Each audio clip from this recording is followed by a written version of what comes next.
ਗੱਲ ਸਾਰਿਆਂ ਨੂੰ ਮੈਂ ਕਾਉਂਸਲ ਪਰ ਹਾਜ਼ਰ ਇੱਥੋਂ ਮੈਂ ਵੀਡੀਓ ਕਰਕੇ ਜਿੱਦਾਂ ਕਿ ਪਤਾ ਹੁਣ ਸਿਆਲ ਦੀ ਤਿਆਰੀ ਹੋ ਰਹੀ ਹੈ। ਵਿੱਚ ਹੀ ਦੀਵਾਲੀ ਆ ਰਹੀ ਹੈ, ਦੀਵਾਲੀ ਦੇ ਝਾਂਜਣੇ ਹੋ ਰਹੇ ਪਿੱਛੇ ਸਰਦੀਆਂ ਸਬਜ਼ੀਆਂ ਲੱਗ ਰਹੀਆਂ ਨੇ। ਤੇ ਪਤਾ ਸਾਨੂੰ ਜਿੱਦਾਂ ਕਿ ਮੌਸਮ ਇਸ ਮੌਸਮ ਵਿੱਚ ਲਸਣ ਲਾਉਂਦਾ ਹੁੰਦਾ, ਕੁਛ ਲਸਣ ਲਿਆਂਦਾ ਸੀਗਾ। ਆਹ ਦੇਖੋ ਤੁਸੀਂ ਲਸਣ ਕਿੰਨਾ ਮੋਟਾ ਹੈ, ਇਹਦੀ ਕਲੀ ਕਿੰਨੀ ਮੋਟੀ ਹੈ। ਇਹ ਮਿਲਿਆ ਕਿ ਸਾਨੂੰ 350 ਕਿਲੋ ਦੇ ਭਾਅ ਨਾਲ ਹੈ। ਲਸਣ ਮਹਿੰਗਾ ਬਹੁਤ ਹੈ। ਤੇ ਫਿਰ ਅਸੀਂ ਇਸਨੂੰ ਕਿਆਰੀਆਂ ਵਿੱਚ ਪਾਉਣ ਲਈ ਤਿਆਰੀ ਕਰ ਲਈ ਸੀਗੀ ਕਿ ਚਲੋ ਮਹਿੰਗਾ ਇਸ ਲਈ ਇੰਨੀ ਹਰ ਇੱਕ ਦੇ ਬਜਟ ਵਿੱਚ ਨਹੀਂ ਆਉਂਦਾ ਹੈਗਾ।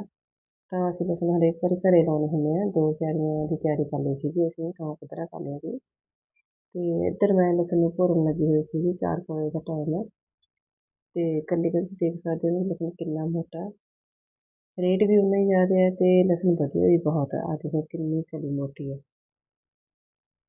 ਜਿੰਨੀ ਆਪਾਂ ਚੀਜ਼ ਵਧੀਆ ਲਵਾਂਗੇ ਉਹਦਾ ਫਲ ਵੀ ਉਨਾ ਹੀ ਵਧੀਆ ਮਿਲੇਗਾ। ਥੋੜ੍ਹੀ ਜਿਹੀ ਕੇਅਰ ਕਰਨ ਦੀ ਜ਼ਰੂਰਤ ਹੁੰਦੀ ਹੈ।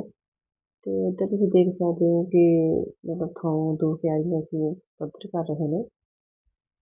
ਤੇ ਪੂਰੀ ਪਹਿਲਾਂ ਮਿੱਟੀ ਢਾਈ ਸੀਗੀ, ਜਿਸ ਤਰ੍ਹਾਂ ਉਹ ਤੋਂ ਬਾਅਦ ਇਹ ਥਾਂ ਪੱਧਰਾ ਕਰ ਰਹੇ ਸੀ ਅਤੇ ਫਿਰ ਪੱਧਰਾ ਕਰ ਰਹੇ ਨੇ। ਤੇ ਇਹ ਸਾਡਾ ਲਗਭਗ ਲਸਣ 1.5 ਕਿਆਰੀ ਵਿੱਚ ਲੱਗਿਆ ਸੀਗਾ ਤੇ ਬਾਕੀ ਵਿੱਚ ਅਸੀਂ ਮੇਥੀ ਬੀਜੀ ਸੀ।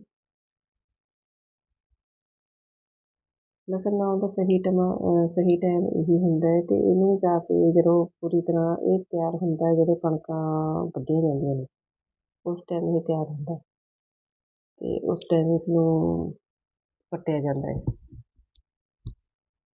ਜਦੋਂ ਤੱਕ ਪੂਰਾ ਤਿਆਰ ਨਹੀਂ ਹੁੰਦਾ ਹੈਗਾ ਉਦੋਂ ਤੱਕ ਪੱਟਣ ਦਾ ਵੀ ਕੋਈ ਫਾਇਦਾ ਨਹੀਂ ਹੈਗਾ। ਉਦੋਂ ਤੱਕ ਹੀ ਲਸਣ ਜਦੋਂ ਕਣਕ ਆਪਣੀ ਵੱਢੀ ਜਾਂਦੀ ਹੈ ਨਾ ਤੇ ਉਦੋਂ ਲਸਣ ਪੂਰਾ ਬਣ ਕੇ ਤਿਆਰ ਹੋ ਜਾਂਦਾ ਹੈ, ਕਟੀ ਵੀ ਮੋਟੀ ਹੁੰਦੀ ਹੈ।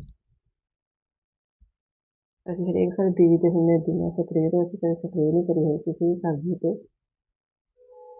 ਮੈਂ ਦੇਖੋ ਇੱਦਾਂ ਬਸ ਲਾ ਦੇਣਾ, ਮੈਂ ਜਗ੍ਹਾ ਕਰਕੇ ਫਿਰ ਪੋਤੀ ਲਾ ਦੇਣੀ ਥੋੜ੍ਹੀ ਸਪੇਸ ਰੱਖ ਕੇ, ਕਿਉਂਕਿ ਜਿਹੜਾ ਗਠਾਵਾ ਹੁੰਦਾ ਫਿਰ ਉਹਨੂੰ ਮਤਲਬ ਫੁੱਲਣ ਵਾਸਤੇ ਵੀ ਪੂਰਾ ਹੋਣ ਵਾਸਤੇ ਵੀ ਜਗ੍ਹਾ ਚਾਹੀਦੀ ਹੈ। ਇਹ ਅਸੀਂ ਤਾਂ ਇੰਨੀ ਥੋੜ੍ਹੀ ਜਿਹੀ ਮਿੱਟੀ ਵੱਧ ਪਾਈ ਹੈ ਕਿਉਂਕਿ ਇਹ ਐਂ ਸੀਗਾ ਵੀ ਜੇ ਪਾਣੀ ਦੇਵਾਂਗੇ ਤਾਂ ਪਾਣੀ ਦਾ ਕਦੇ ਕੋਈ ਇਕੱਠੇ ਨਿਕਲ ਨਾ ਆਵੇ ਬਾਹਰ, ਅਤੇ ਇਸ ਲਈ ਅਸੀਂ ਮਿੱਟੀ ਥੋੜ੍ਹੀ ਜ਼ਿਆਦਾ ਰੱਖੀ ਹੈ। ਤੇ ਕੁਛ ਆ ਜਿਹੜਾ ਤੇਲਾ ਜਿਹਾ ਫਿਰਦਾ, ਮੱਛਰ ਜਿਹਾ ਫਿਰਦਾ ਸੀਗਾ, ਸਾਨੂੰ ਇਹ ਸੀਗਾ ਵੀ ਕਿਤੇ ਉਹ ਨਾ ਜ਼ਮੀਨ ਥੋੜ੍ਹਾ ਖਰਾਬ ਕਰੇ, ਇਸ ਲਈ ਅਸੀਂ ਮਿੱਟੀ ਥੋੜ੍ਹੀ ਜ਼ਿਆਦਾ ਰੱਖੀ ਹੈ। ਨਹੀਂ ਤਾਂ ਮਾੜੇ ਮਿੱਟੀ ਨਾਲ ਵੀ ਖਾ ਸਕਦਾ ਸੀਗਾ, ਵੀ ਡੂੰਘੇ ਪਾਉਣ ਦੀ ਇੰਨੀ ਜ਼ਰੂਰਤ ਹੈ ਨਹੀਂ ਸੀ। ਤੇ 4 ਵਜੇ ਦਾ ਟਾਈਮ ਸੀਗਾ ਤੇ ਉਸ ਤੋਂ ਬਾਅਦ ਅਸੀਂ ਪਾਣੀ ਦਿੱਤਾ ਨਹੀਂ ਹੈਗਾ ਤੇ ਦੂਜੇ ਦਿਨ ਪਾਣੀ ਦਿੱਤਾ ਫਿਰ ਮੈਂ। ਇਸਨੂੰ ਬਸ ਸਮੇਂ-ਸਮੇਂ 'ਤੇ ਦੇਖਭਾਲ ਕਰਨ ਦੀ ਲੋੜ ਹੈ ਕਿ ਵਾਰ-ਵਾਰ ਗੁੱਡਦੇ ਰਹੋ, ਮਤਲਬ ਕੱਖ ਵਗੈਰਾ ਹੋਣ ਨਾ ਦੇਵੋ, ਤਾਂ ਜੋ ਇਹ ਵਧੀਆ ਆਪਣਾ ਬਣ ਕੇ ਤਿਆਰ ਹੋਵੇ। ਲਗਭਗ ਇਹ 5-6 ਮਹੀਨੇ ਦਾ ਲੈ ਲੈਂਦਾ ਤਿਆਰ ਹੋਣ ਵਿੱਚ। ਤੇ ਜਿਹੜੀ ਚੀਜ਼ ਮਹਿੰਗੀ ਵਿਕਦੀ ਚਲੋ ਉਹਨੂੰ ਲਾਉਣ ਦਾ ਵੀ ਘਰ ਕੋਈ ਸਵਾਲ ਨਹੀਂ ਹੈਗਾ। ਤੇ ਅਸੀਂ ਇੱਧਰ ਪਾਰਕ ਵਿੱਚ ਸਾਰਾ ਕੁਛ ਲਾਇਆ ਹੋਇਆ ਇੱਧਰ। ਇਹਦੀ ਵੀਡੀਓ ਤੁਹਾਨੂੰ ਫਿਰ ਬਣਾ ਕੇ ਭੇਜਾਂਗੇ ਘਰੇ, ਮਤਲਬ ਵੀਡੀਓ ਮੈਂ ਦੁਬਾਰਾ ਪਾਊਂਗੀ। ਤੇ ਵੀਡੀਓ ਵਧੀਆ ਲੱਗੀ ਹੋਵੇ ਤਾਂ ਸ਼ੇਅਰ ਜ਼ਰੂਰ ਕਰ ਦਿਓ। ਧੰਨਵਾਦ।